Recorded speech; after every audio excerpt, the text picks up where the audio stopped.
We got a call from a woman whose late husband had a 1960 Maserati 3500 GT, a car that had been parked in their garage since the early 1990s. After a cursory inspection, it was clear this car could be brought back to drivable condition with a reasonable amount of effort. So Amy and I purchased the Maserati and brought it to Vintage Underground Restorations in Eugene, Oregon, where we have started the process of uncovering what 35 years of storage has done and what it will take to bring this beautiful Italian Grand Tourer back to life. Join us as we continue our journey alongside Vintage Underground's team of skilled technicians and craftsmen as we return this particularly special automobile, forgotten for decades, back to its former glory.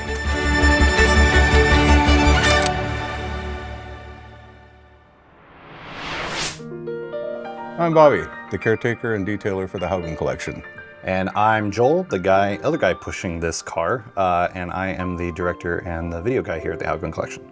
So, what are we doing today, Bobby? We're gonna kind of go through the steps we took to do the intake detail on this Maserati 3500.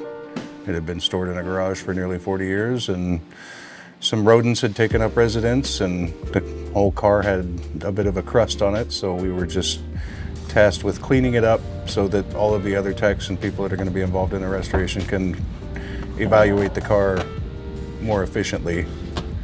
This is not what you would normally be doing, no, right? This is literally just knock the crust off it and get rid of everything. If it was like a Concord detail and we knew the car was being kept as is, I would have gone a lot more extensive with some of the steps and processes that we did, but we just wanted to get it cleaned up so that we could see what was under everything. Right. And that's ultimately an important step, right? You need to be able to get this grime and gunk out of it first to then go, oh, here's the true condition of... Because, I mean, initially everybody thought the interior was in fairly good shape, but after getting all the debris and rodent remains out, there's holes chewed in fabric, there's just a lot more going on than we could see. So I think at the end of the day, most of this interior is going to be replaced. So as we saw from the kind of the wide initial shot, there was a lot of mouse droppings, right? And yep. So that's kind of your process of wearing like the respirator and things. Anytime I'm dealing with rodent remains or mold or anything that I don't want to breathe, I wear a respirator. Not a dust mask, but an actual respirator, because I don't want that stuff in my body. So is this one of the worst cars you've ever had to kind of clean out, or? No, I've actually dealt with much worse. I've been detailing cars for over 20 years, so there's not much I haven't seen. So that you're taking out the mat. Yeah, the foam backing on the mats had disintegrated, so we need to get all that out of the carpet. And if I had to guess, I'd say those are not factory mats, so they probably won't even be going back in the car.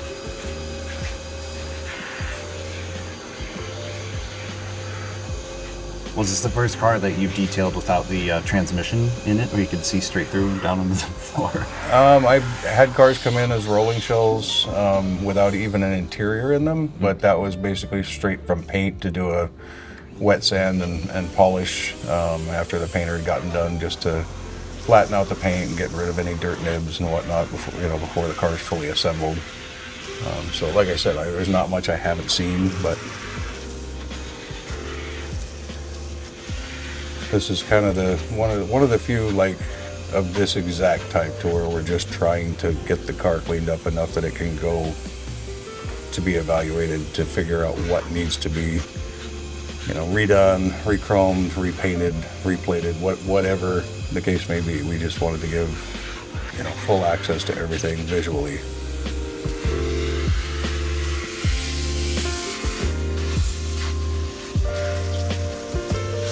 I think we determined that, I believe they had parts of the transmission or something sitting on the rear seats.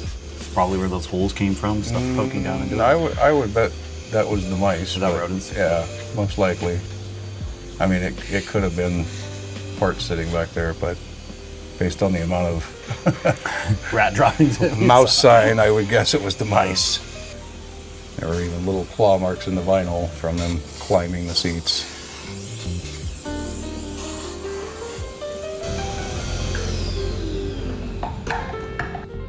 So this is just a basic kind of dust off? This is just basically a good interior cleaner that works on leather and vinyl and everything, just so we can see the actual surface instead of the crust. It's like watching an artist pick his favorite tools. Are there any brands and things that you found that are really good for this sort of work? Over the years, I have found a number of products from a number of different companies. It just depends on the surfaces I'm working on and how, the level of cleaning we need. Like, I've got more aggressive stuff, I've got less aggressive stuff. It depends on the car and what we're actually doing. Like, now I've switched to an all-purpose cleaner that is unbelievably strong, but you can dilute it. So 5 gallons will make up to 15 gallons. So I can run it as strong or as weak as I want, but generally for degreasing an engine bay, we'll go a little stronger. And here I'm just spraying all-purpose cleaner all over the surfaces and then gonna agitate it with a detail brush, and then we'll go back with high pressure, high heat, low water vapor steam, just to kind of push everything out of all the cracks. And now, I'm asking this as a detailing novice. Videos are my specialty, not detailing cars, but this stuff that you're kind of doing in here, is it thus that the engine bay is already sealed for water, so it's okay to... Yeah, most of the things in here there's nothing in that engine bay that we can't get cleaner on or moisture. The only thing you really want to be concerned with when you're detailing an engine bay is if the engine is in and the alternator or generator's there, or there are some parts you don't want to get wet. And here we are with the steamer. Generally, I don't have a GoPro attached to it, but... But some video guy said this would be a cool shot, and here we are. Do you get burned by this at all? If you stick your hand right in front of it, it's about 300 degrees coming out that tip. So, the further you get away from it, the less damage it can do. But, I've actually seen somebody take one of these tools and melt lines and patterns into their plastic intake cover on their modern car, even though I warned them, stay away, don't get close with it. It looks cool though, it's very impressive. I have so many hours on that steamer, it's treated me very well. I've used it on everything from upholstery to engine bays to suspension parts. It's a very valuable tool in my industry. And so a lot of this is just breaking down all of that grease and road grime and stuff that's just baked in there. And between the cleaner and the agitation and the steam and pressure, it does a pretty good job. You still generally have to go back and dry everything to get any residue off, but... And that's what you're doing now, is kind of just wiping picking up all the excess moisture. And about what speed are you kind of working at here? Because we talked about this is just kind of getting a base clean, but if you were doing a full concourse level detail, you would be... Oh, I'd be a lot more attentive to the fine stuff. Again, we're just trying to give the guys a clean area to get into and see what they need to address in here. And then again, when they go to put the engine in, they're not getting greasy installing the nice, clean, freshly rebuilt motor. So you are a friend to all rebuilders out there. There's a car in the collection that just had an engine out service that I went to the shop it was at, and while the engine was out, did this same process with that car so that when they dropped the engine back in, it was all nice and tidy, and I was actually able to get to the spots that I can't get to with the engine in the car. Then we had the cool idea to turn the lights off so we could make it a little more cinematic. Jeff's doing all the filming here. I think I was editing something while you guys were doing this, and everything in slow motion looks cool.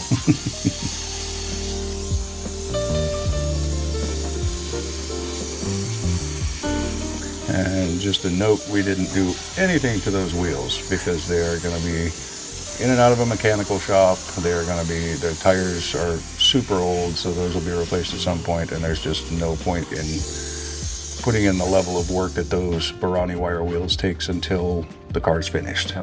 Generally speaking, there is a work week involved with taking those off the car and properly detailing them. I think when I was there and I saw this car come out of the garage, the first thing I saw was the wheels and went, oh, Bobby's gonna love this. We have a number of cars in the collection that have Baranis. I have a love-hate relationship with them. You like it when they're done. I love them when they're clean. They look amazing. Nothing else looks that good, but getting them there is a task. Okay, so what are you doing right now? I am using a clay bar and spray detailer to basically, the clay bar will remove anything that's bonded to the paint, to the, you know, above the surface of the paint, but it's physically kind of attached to the car. We want to get all that stuff off so that we can see the actual surface of the paint rather than all the crud that's kind of stuck to it. So we spray it down. The spray detailer acts as a lubricant, so we're not scratching the car up, hopefully. And then the clay bar grabs anything that's not physically paint.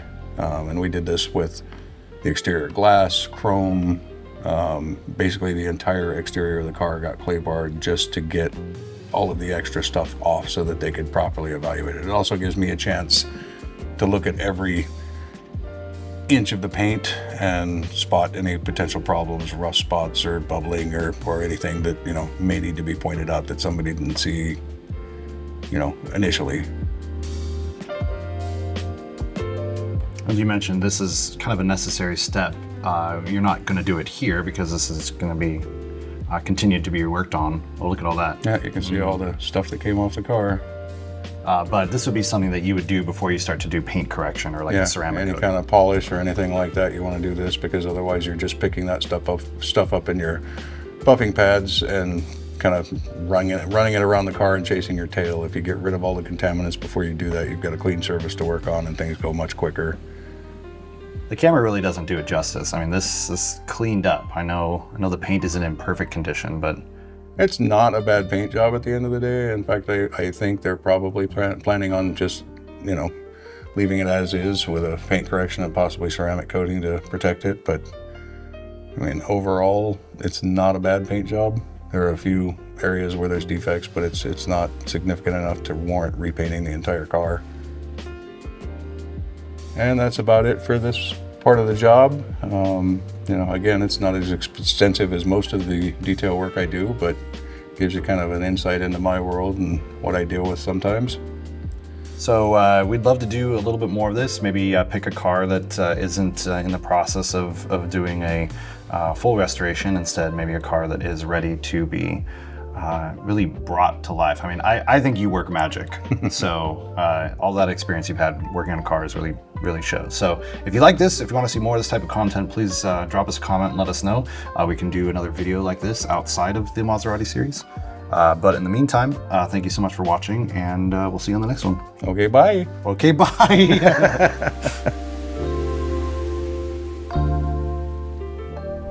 So us exhuming this 1960 Maserati 3500 GT is really only the start of the process. This car sat so long that a lot of things really need to be addressed. We're going to be going over that with Vintage Underground Restorations. They are really a premier location to do cars like this. They focus on European cars, primarily Italian and British, and they do everything from the very beginning of the process all the way through paint, body, upholstery, mechanical, everything that they need to do to basically get a car from the roughest state to a fully restored car. This is a small project for them because we aren't looking at doing a full restoration here, but there are going to be elements that we're going to be tying into almost every service of what they have as we go over and evaluate this car to get it back on the road. Follow along as we go through that process. We're going to be working with them exclusively on this. You'll have a little bit of content from them, you'll have some content from us, but the main goal here is really to have this out there as what does it take to take a car that's been sitting for 35 years, bring it back to life, and get it back on the road. We are really excited to have you come along with us on this journey from the very start. We've had a lot of comments asking about what does it take to restore a car? How do you pick a car? What does it take to add a car to the collection? We hope this will answer some of those questions. If you want to know more about our car collection, definitely check out HauglandCollection.com and our YouTube, Everyday to Exotic, links in the description. And if you want to know more about Vintage Underground Restorations, based out of Eugene, Oregon, check out VintageUnderground.com and follow their YouTube as well. Links are in this description as well. Thank you for joining us, and we're looking forward to seeing where this car takes us next. So, come along for the journey. With that, bye! Okay, that worked? Does that work? Okay.